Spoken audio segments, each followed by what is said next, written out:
Hello my dear students, welcome to the last part of magnetism. That is, today we are discussing Earth's magnetism. ഈ chapter നമ്മൾ start ചെയ്തത് bar മാഗ്നറ്റിൻ്റെ properties, സോളിനോയിഡുമായിട്ടുള്ള comparison അല്ലേ. Then നമ്മൾ magnetic മെറ്റീരിയൽസിലോട്ട് പോയി. Dia, para, ferro, permanent magnets, electro magnets എല്ലാം discuss ചെയ്തു. അതിൽ വളരെ ഇമ്പോർട്ടൻ്റ് ആയിട്ട് മാഗ്നറ്റിക് ഹിസ്റ്റീരിയസിസ് വെരി ഇമ്പോർട്ടൻറ്റ്, പഠിക്കണം കേട്ടോ. ദെൻ നമ്മൾ അങ്ങനെ എന്തിലോട്ട് വരുന്നു? എർത്തിൻ്റെ മാഗ്നറ്റിസത്തിലേക്ക് വരുന്നു. ഞാൻ ജസ്റ്റ് മെൻഷൻ ചെയ്തിരുന്നു എർത്ത് എന്തായിട്ട് ബിഹേവ് ചെയ്യുന്നുണ്ട്. Earth itself behaves as a huge magnet due to some current in the inner core. നിങ്ങൾക്ക് അറിയാതെ അല്ലേ, നമ്മൾ ഡൈനാമോ എഫക്റ്റ് എന്നാണ് പറഞ്ഞിരുന്നത്. അപ്പോൾ നമ്മൾ ഇന്ന് ഡിസ്കസ് ചെയ്യുന്നത് എർത്ത് ഉണ്ടാക്കുന്ന മാഗ്നറ്റിക് ഫീൽഡും അതുപോലെ തന്നെ എർത്തിൻ്റെ മാഗ്നറ്റിക് ഫീൽഡിൽ നമ്മൾക്ക് വർക്ക് ചെയ്യിപ്പിക്കാൻ പറ്റുന്ന ഒന്ന് രണ്ട് ഇൻസ്ട്രുമെൻസിനെ കുറിച്ചാണ് ഇന്ന് നമ്മുടെ ഡിസ്കഷൻ. Okay, yes. എന്താണ് ഡൈനാമോ എഫക്റ്റ്? നോക്കൂ. The magnetic field of earth thought to arise due to electrical currents produced by the convective motion of metallic fluids. Convective motion of metallic fluids. ഇപ്പോൾ ഈ മെറ്റാലിക് ഫ്ലൂയിഡ്സിൽ mainly വരുന്നത് ആരാ? Consisting mostly of molten iron and nickel in the outer core of the earth. അപ്പോൾ earth revolve ചെയ്യുന്നു, about its own axis revolve ചെയ്യുന്നു. ആ സമയത്ത് അവിടെ എന്ത് ഫോം ചെയ്യുന്നു? കറണ്ട് ലൂപ്പുകൾ ഫോം ചെയ്യുന്നു. ഈ കറണ്ട് ലൂപ്പുകളായിരിക്കണം എർത്തിൻ്റെ മാഗ്നറ്റിക് പ്രോപ്പർട്ടീസിൻ്റെ റീസൺ എന്നാണ് നമ്മൾ അസ്യൂം ചെയ്യുന്നത്. ഓക്കെ, അപ്പം നമുക്ക് മൂണിലോട്ട് വരാം. മൂൺ നോക്കൂ, NCERT ബുക്കിൽ പറഞ്ഞിരിക്കുന്നു moon which has no molten core. മൂണിന് മോൾട്ടൺ കോർ ഇല്ല. അപ്പോൾ എന്ത് സംഭവിച്ചു? Has no magnetic field. Moon itself magnetic field produce ചെയ്യുന്നില്ല എന്ന് നമ്മൾ കണ്ടെത്തിയിട്ടുണ്ട്. കാരണം നമുക്ക് വേണമെങ്കിൽ ആർഗ്യൂ ചെയ്യാം മൂണിന് മോൾട്ടൺ സ്റ്റേറ്റിലുള്ള കോർ ഇല്ല. അതുപോലെ തന്നെ നിങ്ങൾ നോക്കൂ, Venus has lower rate of rotation and weaker magnetic field. വീനസിലോട്ട് വീനസ് കറങ്ങുന്ന സ്പീഡ് കുറവാണ്, അതുകൊണ്ട് വീനസ് അതിൻ്റെ സർഫസിലുണ്ടാക്കുന്ന മാഗ്നറ്റിക് ഫീൽഡ് കുറവാണെന്ന് നമ്മൾ പ്രൂവ് ചെയ്തിട്ടുണ്ട്. അതുപോലെ തന്നെ ജൂപ്പിറ്ററിലോട്ട് പോയാൽ Jupiter has fastest rotation rate among planets and has fairly strong magnetic field. ജൂപ്പിറ്ററിൻ്റെ സ്പീഡ് കൂടുതലാണ്, അവിടെ മാഗ്നറ്റിക് ഫീൽഡ് കൂടുതലാണ്. അപ്പോൾ എന്തായാലും എർത്തിൻ്റെ റെവല്യൂഷനുമായിട്ട് സ്പിന്നിങ് മോഷനുമായിട്ട് കൂടെ റിലേറ്റഡ് ആണ് എന്ത്? എർത്തിൻ്റെ മാഗ്നറ്റിക് ഫീൽഡ്. സോ നിങ്ങൾ എക്സാം പോയിന്റ് ഓഫ് വ്യൂ ഇത്രയും ഓർമ്മിച്ച് വെക്കണം. The magnetic field of Earth is now thought to arise due to electrical currents produced by the convective motion of metallic fluids, mainly iron and nickel. നോക്കൂ, ഇനി ഫിഗറിലോട്ട് നോക്കൂ. നിങ്ങൾ ഞാൻ ഒന്ന് എൻലാർജ് ചെയ്യാൻ വേണമെങ്കിൽ നോക്കൂ. യെസ്, നോക്കൂ. North Paul, South pole. So this line, this orange color line represents which one? The axis about which Earth is revolving. Earth is revolving about its own axis, we know that. അതുപോലെ തന്നെ ഈ point ഏതാണ്? Geographic north. This point geographic south. Earth then എർത്തിൻ്റെ magnet, it's an assumption. Magnet place ചെയ്തിരിക്കുന്നത് by making some angle with this geographic axis. Okay, നോക്കൂ, ചെറിയൊരു angle ഉണ്ട്. ഈ റെഡ് ലൈനിൽ മാർക്ക് ചെയ്തിരിക്കുന്നത് നമ്മുടെ മാഗ്നറ്റിൻ്റെ ആക്സിസ് ആണ്. ഓക്കെ, ദെൻ ഫീൽഡ് ലൈൻസിൻ്റെ നേച്ചർ എങ്ങനെയായിരിക്കും? ഫീൽഡ് ലൈൻസ് എവിടെ നിന്ന് എവിടേക്ക് ആയിരിക്കും? ദാ നോർത്തിൽ നിന്ന് ഈ ബ്ലാക്ക് കളറിൽ വരച്ചിരിക്കുന്നു, പുറത്തോട്ട് പോകുന്നു. ആ ഫീൽഡ് ലൈൻസ് ഇതാ ഇതിലൂടെ തിരിച്ചു വരുന്നു. Okay, infinite number of field lines are there. അതുപോലെ ദാ ഇങ്ങനെ പോകുന്നൊരു ഫീൽഡ് ലൈൻ ആണെങ്കിൽ അയാൾ ദാ ഇങ്ങനെ പോയി ഇങ്ങനെ വരുന്നു. ഇങ്ങനെ പോയൊരു ഫീൽഡ് ലൈൻ നോക്കുക, ഇങ്ങനെ പോയി ഇങ്ങനെ വരുന്നു. ഇത് ഒരു പ്ലെയിനിൽ മാത്രമല്ല, ഇത് 3 ഡയമെൻഷണൽ. ഇങ്ങനെ വരുന്ന ഫീൽഡ് ലൈൻ ഇങ്ങനെ വരുന്നുണ്ട്, ഇങ്ങനെ വരുന്ന ആൾ ഇങ്ങനെ വരുന്നുണ്ട്, ഇങ്ങനെ വരുന്ന ഫീൽഡ് ലൈൻ ഇങ്ങനെ വരുന്നുണ്ട്. 3 ഡയമെൻഷണലാണത്. ഞാനൊരു പ്ലെയിനിലാണ് മാർക്ക് ചെയ്തിരിക്കുന്നതെങ്കിലും ഓർമ്മിക്കുക, it is 3 dimensional. Okay, then ഇവിടെ ഫീൽഡ് പുറത്തോട്ട്, ഇവിടെ ഫീൽഡ് ഉള്ളിലോട്ട്. ഈ സ്ഥലത്തെ നമ്മൾ പറയുന്ന പേരെന്താ? പോൾസ്, മാഗ്നറ്റിക് പോൾസ് എന്ന് പറയാൻ വേണമെങ്കിൽ. ഇവിടെ ജോഗ്രഫിക് പോൾസ് ഉണ്ട്, അതിന് തൊട്ടടുത്ത് തന്നെ ആരുണ്ട്? മാഗ്നറ്റിക് പോൾസും ഉണ്ട്. അപ്പോൾ പോൾസിൽ ചെന്നാൽ എന്ത് സംഭവിക്കും? ഫീൽഡ് ലൈൻ എർത്തിൻ്റെ സർഫസിന് പെർപെൻഡിക്കുലറാണ്. അതുപോലെ ഇവിടെ നോക്കി, ഇവിടെ അതുപോലെ തന്നെ പോൾസിൽ ചെന്നാൽ ഫീൽഡ് ലൈൻസ് എർത്തിൻ്റെ സർഫസിന് പെർപെൻഡിക്കുലറാണ്. ഓക്കെ, ഇനി നോക്കൂ, ഈ ലൈൻ കാണിക്കുന്നത് മാഗ്നറ്റിക് ഇക്വേറ്റർ ആണ്. This is geographic equator, this is magnetic equator. Magnetic equator ഞാൻ പറഞ്ഞല്ലോ അല്പം ടിൽറ്റ് ചെയ്ത പോലെയാണ് മാഗ്നറ്റ് സെറ്റ് ചെയ്തതെന്നാണ് നമ്മുടെ അസംഷൻ. അങ്ങനെയാണെങ്കിൽ ഈ ഒരു പോയിന്റിലെ മാഗ്നറ്റിക് ഫീൽഡ് ലൈൻസ് എങ്ങനെയായിരിക്കും? നോക്കൂ, നമ്മളൊരു ഫീൽഡ് ലൈൻ ഇങ്ങനെ വരച്ചാൽ ഇങ്ങനെയല്ലേ പോകുന്നത്?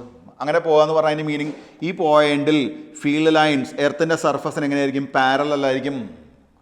But equator, magnetic field lines are nearly parallel to earth surface. ഓർമ്മിച്ച് വെച്ചോളൂ. At equator, field lines are perpendicular to earth surface. At poles, field lines are perpendicular to earth surface. At equator, field lines are parallel to earth surface.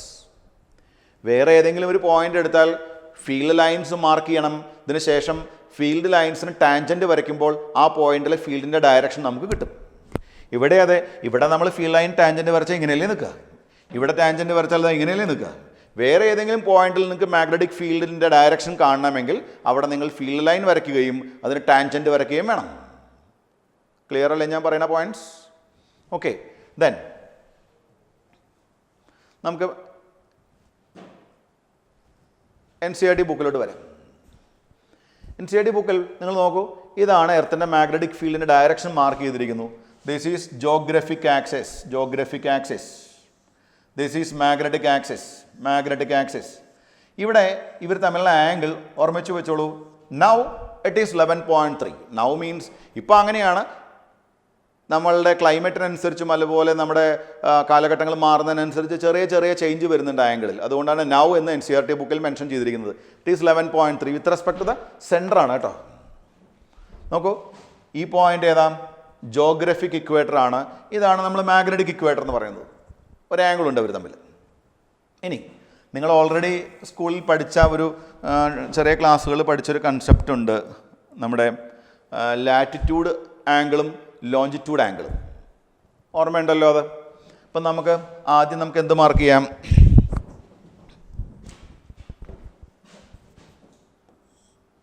This is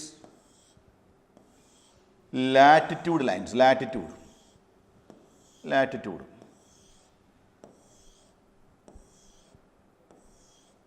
okay, then നമുക്ക് longitudinal lines വരയ്ക്കാം. Longitudinal lines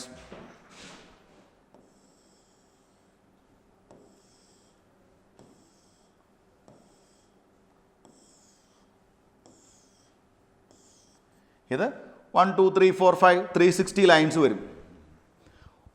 360 equally divided, അതായത് ഓരോ മിനിറ്റായിട്ട് നമ്മൾ divide ചെയ്തിരിക്കുന്നു. ഇത് ഇങ്ങോട്ട് 180, അങ്ങോട്ട് 180 ആയിട്ട് ഡിവൈഡ് ചെയ്തിരിക്കുന്നു. ഇനി നിങ്ങൾ നോക്കൂ, എർത്തിൻ്റെ മാഗ്നറ്റിക് ആക്സിസ് ഓൾറെഡി പറഞ്ഞിട്ടുണ്ട്. നിങ്ങൾ നോക്കൂ, the location of north magnetic Paul is at latitude of 79.74 degree north and the longitude is 71.8 degree of west. അതായത് ഏകദേശം ഈ ഒരു പോയിന്റ് എന്ന് വിചാരിച്ചോ. ഈ പോയിന്റിൽ ആദ്യം മെൻഷൻ ചെയ്തിരിക്കുന്നു ദ ലാറ്റിറ്റ്യൂഡ് ഓഫ് 79.74.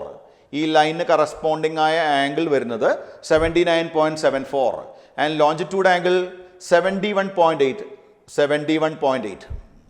അപ്പോൾ ഒരു പർട്ടിക്കുലർ പോയിന്റിൽ മാത്രമാണ് എന്ത് വരുന്നത്?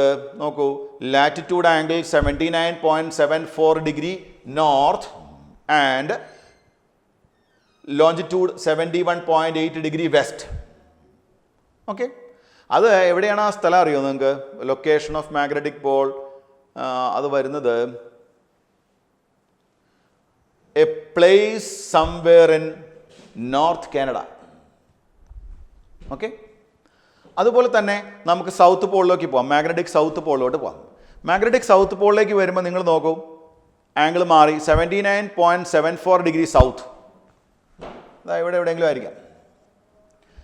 79.74 ഡിഗ്രി സൗത്ത്, 108.22 ഡിഗ്രി ഈസ്റ്റ്. ഇവിടെയല്ലേ ഈസ്റ്റ് വരുന്നത്. അതായത് ഈസ്റ്റ് എന്ന് പറയാൻ കാരണം നമ്മുടെ അത് എവിടെ വരുന്നു? നോർത്തേൺ ഹെമിസ്ഫിയറിലാണോ അതോ സതേൺ ഹെമിസ്ഫിയറിലാണോ? സതേൺ ഹെമിസ്ഫിയറിലാണ്. അതുകൊണ്ടാണ് ആ ആംഗിൾ ഒബ്റ്റ്യൂസ് ആംഗിളായി നിൽക്കുന്നത്.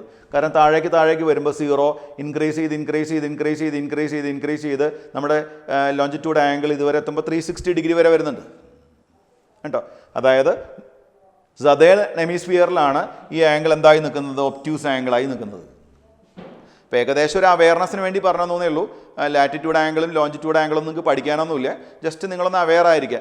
ഏകദേശം നമ്മുടെ മാഗ്നറ്റ് ഇതാ ഇങ്ങനെയാണ് പ്ലേസ് ചെയ്തിരിക്കുന്നത്. അവൻ്റെ എന്ത് പറഞ്ഞിരിക്കുന്നു? ലാറ്റിറ്റ്യൂഡ് ആംഗിൾ, നോർത്ത് പോളിൻ്റെ ലാറ്റിറ്റ്യൂഡ് ആംഗിളും ലോഞ്ചിറ്റ്യൂഡ് ആംഗിളും ഒന്ന് ഓർമ്മിച്ച് വെച്ചോളൂ.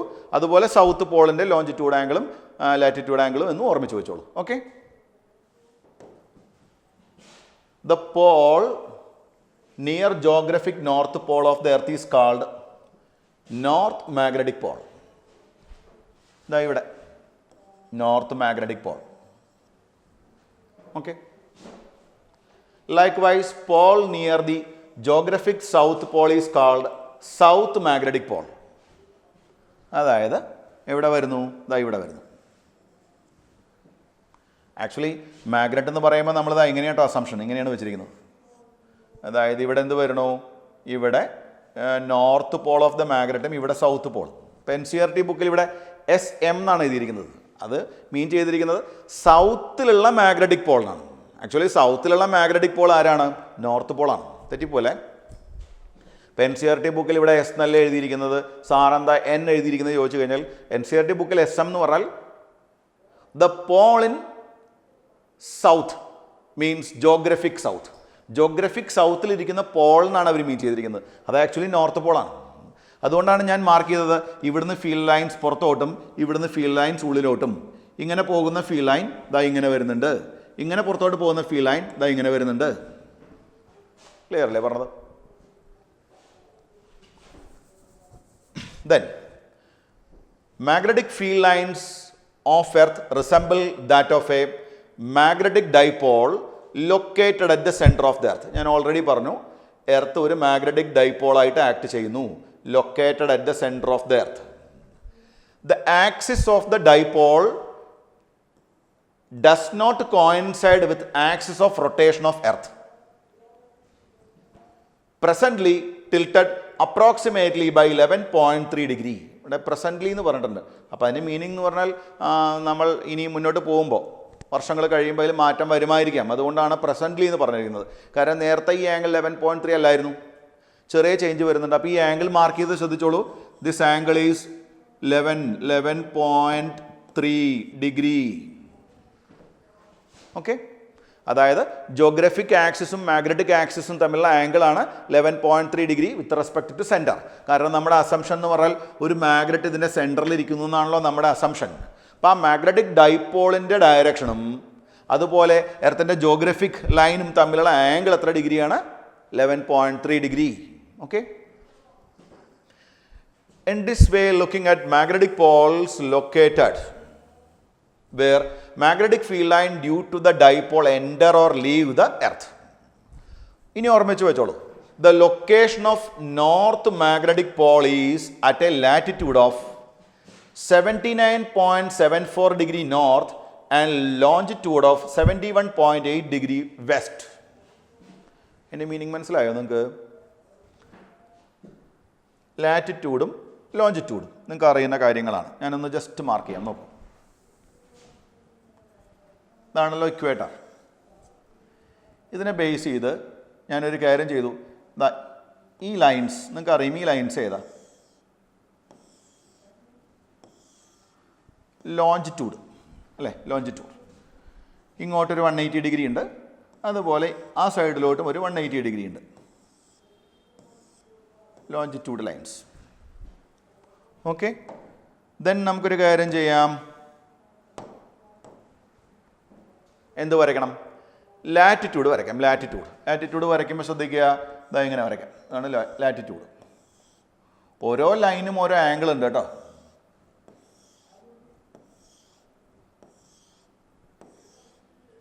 ഓക്കെ, അത് 0 തൊട്ട് 360 ഡിഗ്രി വരെ വരും. നിങ്ങൾ ലോഞ്ചിറ്റ്യൂഡ് പറയുമ്പോൾ ഓർമ്മിക്കുക 0 തൊട്ട് അങ്ങ് 180 ഡിഗ്രി, ഇവിടേക്കും 180 ഡിഗ്രി. ഇനി ഇവിടെ പറഞ്ഞാൽ നോക്കൂ, നിങ്ങൾ NCERT ബുക്കിൽ പറഞ്ഞ സ്റ്റേറ്റ്മെൻറ്റ് നിങ്ങൾ നോക്കൂ. North magnetic Paul is at A latitude of 79.74 degree north and longitude of 71.8. അതായത് നമ്മളിവിടെ മാഗ്നറ്റ് അസ്യൂം ചെയ്താൽ, മാഗ്നറ്റ് ഇങ്ങനെ അസ്യൂം ചെയ്താൽ ഈ ഒരു പോയിന്റിലോട്ട് നമ്മൾ വന്നാൽ, ഒരു particular point on there surface, അതിൻ്റെ ലോഞ്ചിറ്റ്യൂഡും വേണം ലാറ്റിറ്റ്യൂഡും വേണം. നോക്കൂ എത്രയാ, 79.74 ഡിഗ്രി നോർത്ത്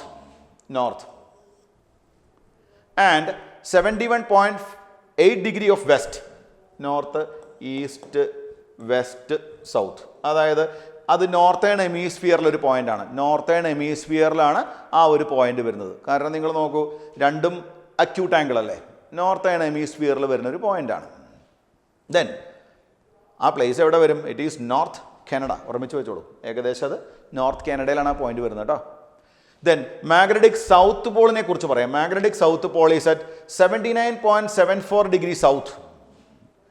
കണ്ടോ, ഇതും 79.74 ആണ്, ഇതും 79.74 ആണ്. പക്ഷെ എന്തിൽ വ്യത്യാസമുണ്ട്? 108 degree east in the Antarctica മാറി.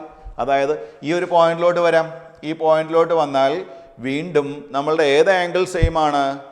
നിങ്ങൾ ആദ്യം പറഞ്ഞ ഏത് ആംഗിൾ സെയിം ആണ്? ലാറ്റിറ്റ്യൂഡ് ആംഗിൾ എന്ത് തന്നെ വരുന്നു? 79.74. പക്ഷേ നമ്മുടെ ലോഞ്ചിറ്റ്യൂഡ് ആംഗിളിൽ വ്യത്യാസമുണ്ട്. ലോഞ്ചിറ്റ്യൂഡ് ആംഗിൾ എത്ര വരുന്നു? 108.22. അതായത് ആ പോയിന്റ് വരുന്നത് എവിടെയാണ്? സതേൺ ഹെമിസ്ഫിയറിലാണ്. അപ്പോൾ എത്രയും നിങ്ങൾ മനസ്സിലാക്കി വയ്ക്കുക, ഏകദേശം ഇതാണ് ജോഗ്രഫിക് ആക്സിസ് എങ്കിൽ അതുമായി ഒരു ആംഗിൾ ടിൽറ്റ് ചെയ്തിട്ടാണ് മാഗ്നറ്റ് വെച്ചിരിക്കുന്നത്. ആ മാഗ്നറ്റിൻ്റെ നോർത്ത് പോളും സൗത്ത് പോളും ഏകദേശം വരുന്ന പോയിന്റുകളാണ് NCERT ബുക്കിൽ പറഞ്ഞിരിക്കുന്നത്. ബൈഹാർട്ട് ചെയ്യേണ്ട കാര്യമൊന്നുമില്ല, നിങ്ങൾ ജസ്റ്റ് അവെയർ ആയിരിക്കുക എങ്ങനെയാണ് അതിൻ്റെ ഓറിയൻറ്റേഷൻ, മാഗ്നറ്റിൻ്റെ ഓറിയൻറ്റേഷൻ, നമ്മൾ അസ്യൂം ചെയ്ത് വെച്ചിരിക്കുന്ന ഓറിയൻറ്റേഷൻ എങ്ങനെയാണെന്ന് മാത്രം ഒന്ന് മനസ്സിലാക്കി വയ്ക്കുക. ഓക്കെ, നോക്കൂ, ഒരു 3 ഡയമെൻഷണൽ ഫിഗർ ആണെന്ന് വിചാരിച്ചോളൂ എർത്തിൻ്റെ. നമുക്ക് earth about it's own axis revolve ചെയ്യുന്നുണ്ട്. The equator,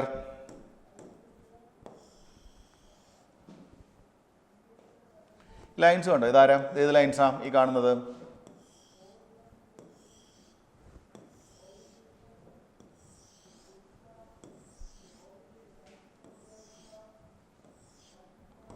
this is latitude angle, latitude lines ഉണ്ട്. ഈ കാണുന്നതാണ് ആര്?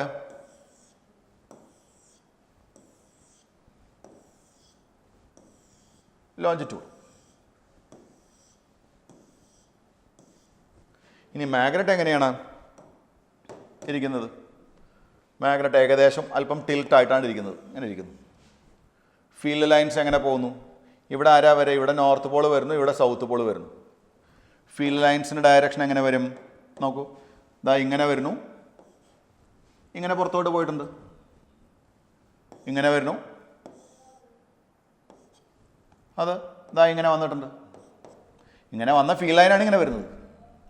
ഇങ്ങനെ പോയാൽ ഇതാ ഇങ്ങനെ വരുന്നു, ഇങ്ങനെ പോകുന്ന ആൾ ഇങ്ങനെ വരുന്നു, ഇങ്ങനെ പോകുന്ന ആൾ ഇങ്ങനെയും വരുന്നു. പിന്നെ കണ്ടിന്യൂസ് ലൈൻസ് ആണ്. ഇതിനകത്തുകൂടെയും ഫീൽഡ് ലൈൻസ് ഉണ്ട്, എർത്തിൻ്റെ സർഫസിലൂടെയും ഫീൽഡ് ലൈൻസ് ഉണ്ട്. കണ്ടോ, നിങ്ങൾ നോക്കൂ, ഈ ഇക്വേറ്ററിലെ ഫീൽഡ് ലൈൻസ് എന്ന് പറയുമ്പോൾ എങ്ങനെ ഇരിക്കുമോ? ഇക്വേറ്ററിലെ ഫീൽഡ് ലൈൻസ് എന്ന് പറയുമ്പോൾ എർത്തിൻ്റെ സർഫസിന് എന്തായിരിക്കും? പാരലായിരിക്കും. എന്നാൽ പോൾസിൽ പോയാൽ ഫീൽഡ് ലൈൻസ് എന്ന് പറയുമ്പോൾ എർത്തിൻ്റെ സർഫസിന് പെർപെൻഡിക്കുലർ ആയിരിക്കും. ഉണ്ടോ? അപ്പം നിങ്ങൾക്ക് ലാറ്റിറ്റ്യൂഡും ലോഞ്ചിറ്റ്യൂഡും നിങ്ങൾ ചെറിയ ക്ലാസ്സുകൾ പഠിച്ചിട്ടുണ്ട്. ഏകദേശം ഓർമ്മിച്ച് വെച്ചോളൂ ആ ആംഗിൾ എത്രയാണെന്ന് കേട്ടോ. ഓക്കെ, നമുക്കൊരു പ്രോബ്ലം ചെയ്യാം. എർത്തിൻ്റെ ഫീൽഡുമായി ബന്ധപ്പെട്ട് വരുന്ന ഒരു പ്രോബ്ലം ചെയ്യാം. നോക്കൂ, the Earth's magnetic field at equator is approximately 0.4 Gauss. Estimate the Earth's dipole moment. Okay, അപ്പോൾ എർത്ത് ഒരു ഹ്യൂജ് മാഗ്നറ്റ് ആണെന്ന് പറഞ്ഞു. അപ്പം നമുക്ക് ആദ്യം എർത്തിനെ ഒന്ന് വരയ്ക്കാം. ഇതാണ് എർത്തെന്ന് വിചാരിച്ചോളൂ. ഇതാണ് അതിൻ്റെ ജോഗ്രഫിക് ആക്സിസ് എന്ന് വിചാരിച്ചോളൂ. ഇതാണ് മാഗ്നറ്റിക് ആക്സിസ് എന്ന് വിചാരിച്ചോളൂ. അപ്പോൾ ഇതാണ് നമ്മുടെ മാഗ്നറ്റിൻ്റെ പൊസിഷൻ എന്ന് വിചാരിച്ചോളൂ കേട്ടോ. മാഗ്നറ്റിൻ്റെ പൊസിഷനാണിത്. അങ്ങനെയാണ് മാഗ്നറ്റ് ഇരിക്കുന്നത്. ഇവിടെ നോർത്ത് പോളും ഇവിടെ സൗത്ത് പോളും വരും. ഇത് എവിടെ ഉണ്ടാക്കിയ ഫീൽഡാണ് നമുക്ക് തന്നിരിക്കുന്നത്? ഇക്വേറ്റർ. ഇക്വേറ്റർ എന്ന് പറയുമ്പോൾ അതാ ഇവിടെയുള്ള ഫീൽഡാണ് തന്നിരിക്കുന്നത്. ഇത് ജോഗ്രഫിക് ഇക്വേറ്റർ, ഇത് മാഗ്നറ്റിക് ഇക്വേറ്റർ. ഈ ഡിസ്റ്റൻസ് R എന്ന് വിചാരിച്ചോളൂ. അപ്പോൾ ആ പോയിന്റിലെ ഫീൽഡ് കാണണം നമുക്ക്. ബി ഈസ് ഈക്വൽ ടു നമ്മൾ പഠിച്ചിട്ടുണ്ട് μ0/4π ഇൻറ്റു 2m/r³ ആണല്ലോ. 2m/r³ ഇല്ല അല്ലേ? കാരണം നമ്മളോട് പറഞ്ഞത് ഏത് പോയിന്റാണ് ഇക്വറ്റോറിയൽ പോയിന്റ് അല്ലേ? അപ്പോൾ ഈ 2 ആവശ്യമില്ല അവിടെ. അത് ആക്സിസിലുള്ള ഫീൽഡാണ് μ0/4π ഇൻറ്റു, അതായത് ഇപ്പോൾ ഇവിടെയോ നമ്മൾ ചൂസ് ചെയ്താലുള്ള ഫീൽഡാണ് ഞാൻ എഴുതിയത്. ആ 2 ആവശ്യമില്ല അവിടെ കേട്ടോ. അപ്പോൾ B is equal to μ0/4π into come on m/r³ ആവശ്യമുള്ളൂ കേട്ടോ. This is right. അതുപോലെ മാഗ്നറ്റിക് ഫീൽഡ് ഒരു 0.4 ഗോസ് തന്നിട്ടുണ്ട്. അപ്പോൾ 0.4 ഇൻറ്റു 10⁻⁻⁴. എന്തിനാ -4 കൊണ്ട് 10⁻⁻⁴? ഗോസിലാണ് തന്നത്, അതിനെ ടെസ്ലയിലേക്ക് മാറ്റണം കേട്ടോ. μ0/4πയുടെ വാല്യൂ എല്ലാവർക്കും അറിയാം, 10⁻⁻7 ഇൻറ്റു m നമുക്ക് കണ്ടുപിടിക്കണം. m ആണല്ലോ കണ്ടുപിടിക്കേണ്ടത് മാഗ്നറ്റിക് മൊമെൻറ്റ് /r³ എന്ന് പറയുമ്പോൾ ഈ എർത്തിൻ്റെ സെൻറ്ററിൽ നിന്ന് നമുക്ക് സർഫസിലോട്ടുള്ള ഡിസ്റ്റൻസ് എന്ന് പറയുമ്പോൾ അത് എർത്തിൻ്റെ റേഡിയസ് അല്ലേ? ഇപ്പോൾ 6.4 ഇൻറ്റു 10⁻⁶ all³. ഇതെല്ലാം സബ്സ്റ്റിറ്റ്യൂട്ട് ചെയ്താൽ അതിൽ നമുക്ക് m കണ്ടുപിടിക്കാൻ പറ്റും. എമ്മിൻ്റെ വാല്യൂ നിങ്ങളൊന്ന് കാൽക്കുലേറ്റ് ചെയ്ത് കണ്ടുപിടിക്കൂ. എമ്മിൻ്റെ വാല്യൂ നമുക്ക് കിട്ടുന്നത് 1.05 ഇൻറ്റു 10⁻23. 1.05 ഇൻറ്റു 10⁻23 യൂണിറ്റ് എല്ലാവർക്കും അറിയാം ആംപിയർ മീറ്റർ സ്ക്വയർ ആണ്. ഓക്കെ, അപ്പോൾ എർത്തിനെ നമ്മൾ എന്തായിട്ട് അസ്യൂം ചെയ്യുന്നു? ഒരു ലോങ് മാഗ്നറ്റിനെ പോലെ അസ്യൂം ചെയ്യുന്നു. അങ്ങനെയാണെങ്കിൽ ആ ഇമാജിനറി മാഗ്നറ്റിൻ്റെ മാഗ്നറ്റിക് മൊമെൻറ്റിൻ്റെ value 1.05 into 10⁻23 ampere metre square ആണ്. ഓക്കെ, നിങ്ങളിനി ഏത് വെച്ച് കാണാം? നിങ്ങൾക്ക് ഇവിടുത്തെ ഫീൽഡ് കാണാം. ഇവിടുത്തെ ഫീൽഡിൻ്റെ സ്ട്രെങ്ത് എന്ന് പറയുമ്പോൾ 0.4 ആയിരിക്കില്ല കേട്ടോ. ഇവിടുത്തെ ഫീൽഡ് ഇത്തിരി കൂടെ കൂടുതലായിരിക്കും. കാരണം ഇപ്പോൾ നമുക്ക് തന്നിരിക്കുന്നത് ഇക്വേറ്ററിലെ ഫീൽഡാണ്. നമ്മൾ താമസിക്കുന്നത് ഏകദേശം ഇക്വേറ്ററിന് അടുത്തുള്ള ഇന്ത്യ എന്ന് പറയുമ്പോൾ ഇക്വേറ്ററിന് അടുത്തുള്ള ഒരു റീജിയനായിട്ടാണ് വരിക. അങ്ങനെയാണെങ്കിൽ അവിടുത്തെ ഫീൽഡ് ഏകദേശം 0.4 ഗോസ് എന്ന് പറഞ്ഞാൽ ശരിയാണ്. പക്ഷേ പോൾസിലോട്ട് പോയാൽ അവിടെ ചെറിയ മാറ്റമുണ്ട് കേട്ടോ. ഫീൽഡിൻ്റെ സ്ട്രെങ്ത്തിൽ വ്യത്യാസമുണ്ട്. പക്ഷേ നിങ്ങൾ ഈ ആക്സിസിലെ ഫീൽഡ് കണ്ടാലും ഇക്വേറ്ററിലെ ഫീൽഡ് കണ്ടാലും നമ്മൾ അസ്യൂം ചെയ്യുന്ന ബാർ മാഗ്നറ്റിൻ്റെ മാഗ്നറ്റിക് മൊമെൻറ്റിൽ മാറ്റം വരാൻ പാടില്ല. അപ്പോൾ മാഗ്നറ്റിക് മൊമെൻറ്റ് ചോദിച്ചാൽ 1.05 ഇൻറ്റു 10⁻23 ആംപിയർ മീറ്റർ സ്ക്വയർ തന്നെയാണ് ആൻസർ. ഓക്കെ.